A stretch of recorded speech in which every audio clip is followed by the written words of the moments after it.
Hi everybody, it's Tim. Hey, welcome to my backyard. I made a few additions here, tried to get a sanctuary COVID virus area. Hope you can see my guitar back there. I have a goal to play guitar before 2025. There's my cat who knows everything I've been swearing at the last couple days. That's Leo. And look at our new addition to get through this thing. My daughter, who's 26, said we need a trampoline to bounce up and down once in a while. So welcome to my backyard. Let me get to the studio. High tech here. And there we go. So I want to kind of walk you through a 5-minute, maybe 6-minute video. I think it's very important for you, and I hope you take some time to look at it and maybe re-look at it. Today I'm going to talk to you about getting to June. Really talk about the restoration stage, the restore stage, and also looking ahead. It's time to start looking ahead. I haven't talked to you about this, but I'm going to do that today.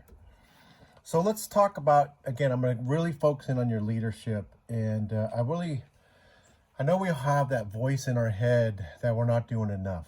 And you guys are doing amazing work. And I'm just as guilty at the end of the day. It's late at night and I try to do a couple more emails or do some things. And in your head, you're saying, I'm just not doing enough. That's not true.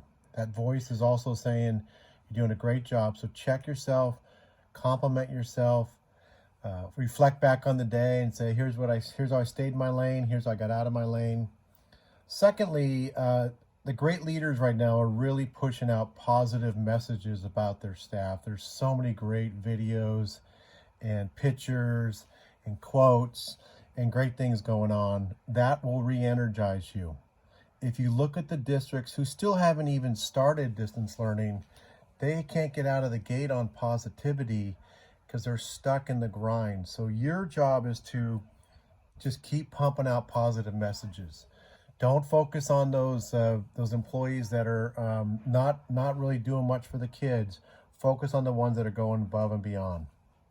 And then lastly, as I said, great leaders always look ahead. And I would say while the fire is burning, while we're in that first stage of recovery, you really should look ahead.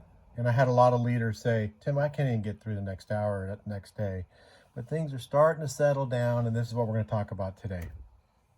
So, really I told you leadership's all about relationships. I'm not picking on President Trump or even Gavin Newsom, but I saw the president saying, I'm not taking any responsibility at all. We're doing great and all that good stuff.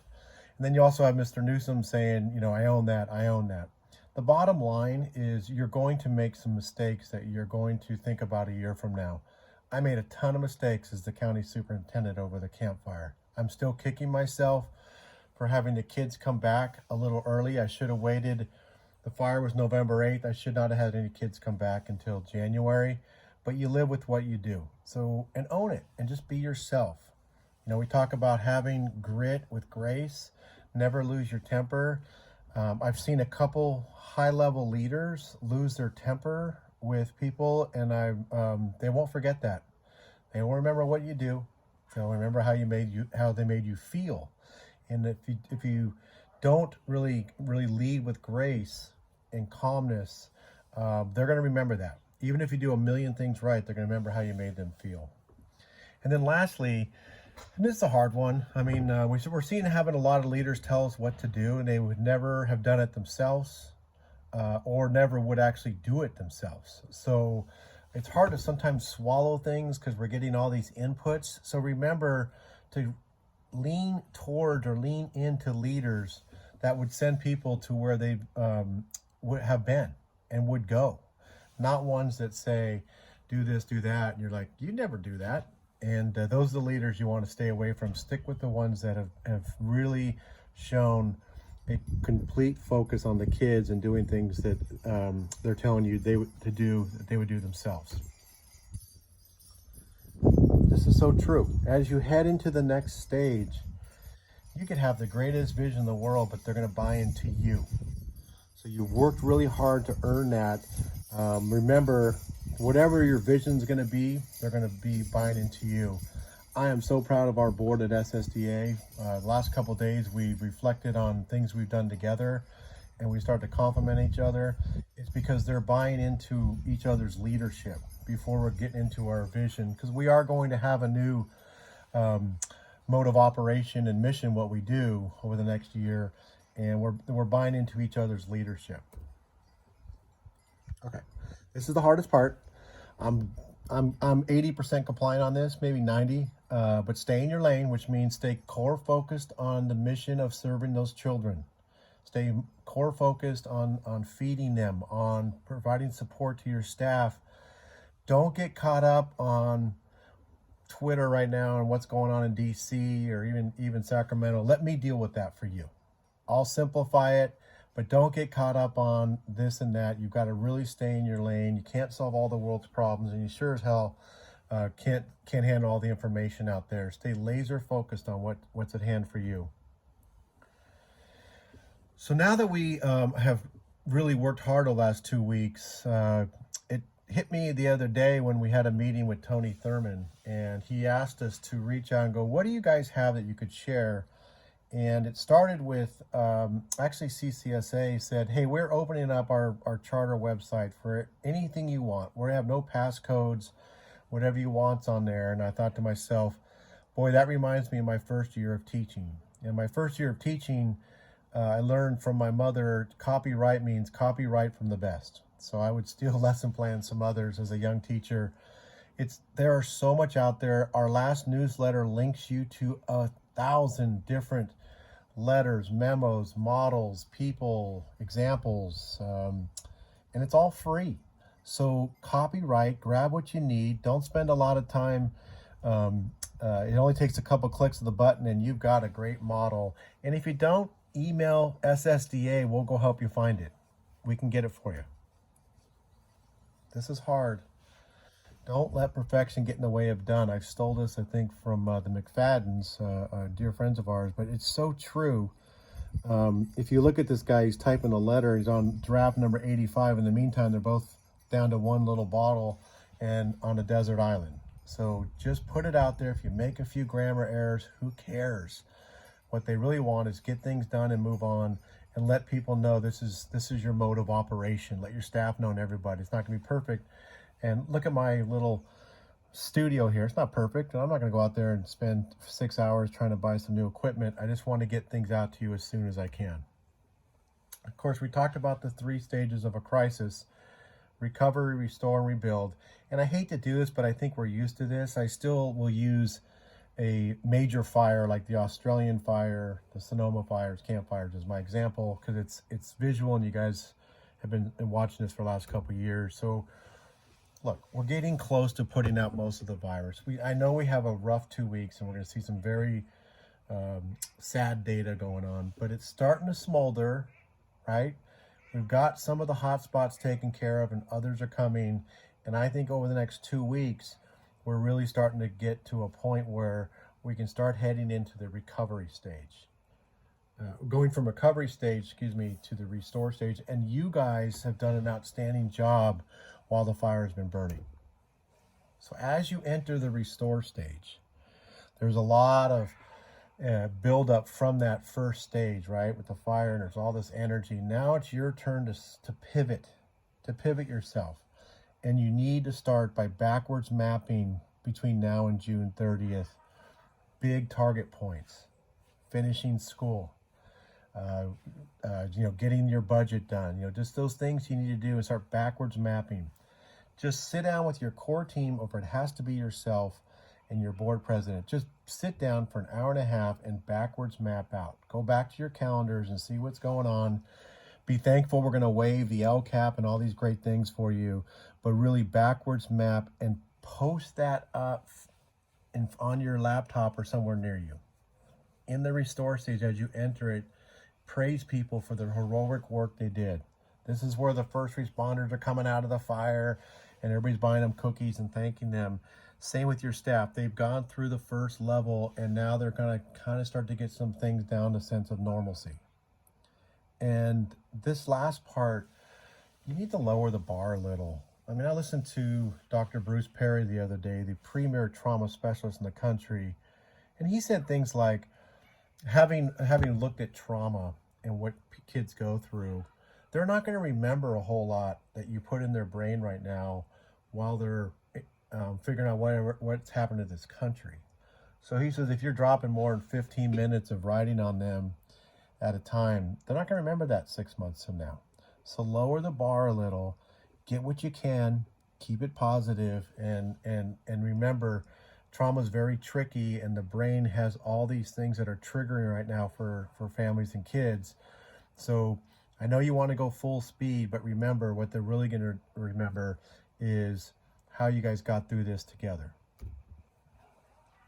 You know, I personally, you got to remember, we lost 5,000 homes up at the campfire. And during that stage, I reached out to the arts, to wellness, to STEAM and career tech and civic learning, to slowly start bringing in education to the kids. And to me, two things really stuck out. And I think you should try to do this. Find a sister school outside of your area and try to partner with them and try to do some Zooms together, or have the teacher come in and go, hey, we're from, Carmichael. Where are you guys from? Oh, San Diego. Or we're from Tule Lake. Where are you from? I'm from Trona, et cetera, and link up with them. It gives kids a sense of safety. So a sister school program is a very good way to communicate outside of the realm you're in. And then they can talk about it with their family, like, hey, we're connecting with a school that's 500 miles away. Guess what they're doing? So I really recommend that. And secondly, find a cause for your community. I know I was a little early on this, but one way kids feel safe is that when they're giving back to others, and you can use the arts and the health. So for instance, if I was teaching right now, I'd say, hey, you know what? We're going to write a thank you letter to the first responders or to the nurses. And I'd break them up into 4 groups. I'd have one group be in charge of writing them a thank you note. Oops, sorry about that. Let me fix this. I don't know what happened there. There we go. And I had another group maybe do a video, like a music video, thanking them. That'd be kind of fun, with their school mascot. I think the third thing I would do is you could have kids do artwork, and the last group can be the fundraising group. So that is what kids will remember from now. And I think during the restore stage, it's time to do that. Again, you're trying to get to that finish line, which is May or June, and these type of things can really help the kids. So in this recovery stage, people have watched you do heroic things while you were given this bad news back in March. And now it's really time to show your true leadership during the recovery stage. You're going to step your game up. You're going to show people that you're in charge and you've got this. And I think Dewey, one of our forefathers of education, has it right on. Life is education. Education's life, right? We don't prepare. Education not preparing for life. It is life itself. So you're in the midst of the most historical crisis we probably have ever faced in our lifetime. And this is going to be a life lesson for you, for your family, and for your community, and most importantly for your kids and teachers. So with that, I think the last thing I want to impart with you, and this will cause some anxiety for you, but you've got to now, as you did your backwards map, you almost have to really look a little further ahead into the summer and early fall. And what the trauma specialist will tell you is that trauma doesn't really affect children and staff initially. It's usually 2-3 months. So if you have a kid with anxiety going into a crisis, it multiplies itself by about 10 times, right? So prepare for that and get your team together to start infusing that into your work. There's great examples out there, and I think you could call upon people to help you with this if this is not an area of expertise with you. We're going to face probably one of the toughest budgets in the history of California. So we've gone from the greatest economy ever, and then within days, weeks, we're going to have budget woes. And you just need to mentally prepare that. I'm not going to worry you too much. I want you to know there's help for you. We are going to put together a team that's going to help guide you through how to present that to your community, how to handle it yourself, how to look ahead, how to protect what's best for kids. But know that there's a very rough time ahead. And whether you have a great reserve or not, and what we get from the feds, it's still not going to be enough, and the budget woes are going to be very difficult. Also, looking ahead, you've been working 6-7 days a week, 14 hours a day. Check yourself. You have to check yourself. I told you you're not going to be healthy while you're putting out a fire. Now maybe you get some time to spend a little time to chill a little bit, relax. You're going to need your energy big time over the next 6 months. And so replenish yourself, spoil yourself, put the technology down, and help yourself out. And then lastly, wow, what a great time to flip the switch. I know a lot of you have been very anxious about getting innovation in there. We've had a lot of pushback and it's tough, but everyone's got a little taste.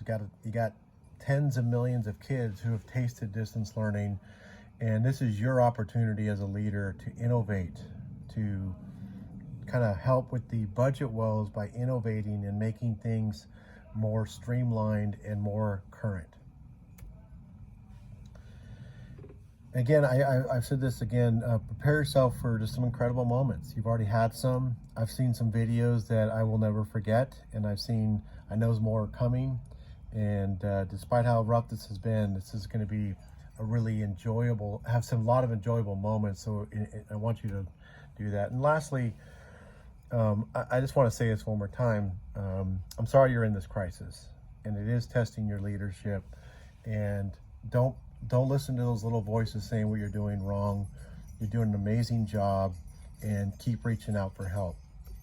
I think the last thing I wanted to remind you of, and I have it on a blank screen, is really, you can kind of see me in there, get yourself a mentor that you don't know. Get yourself a mentor you don't know. Reach out to me. It's very important.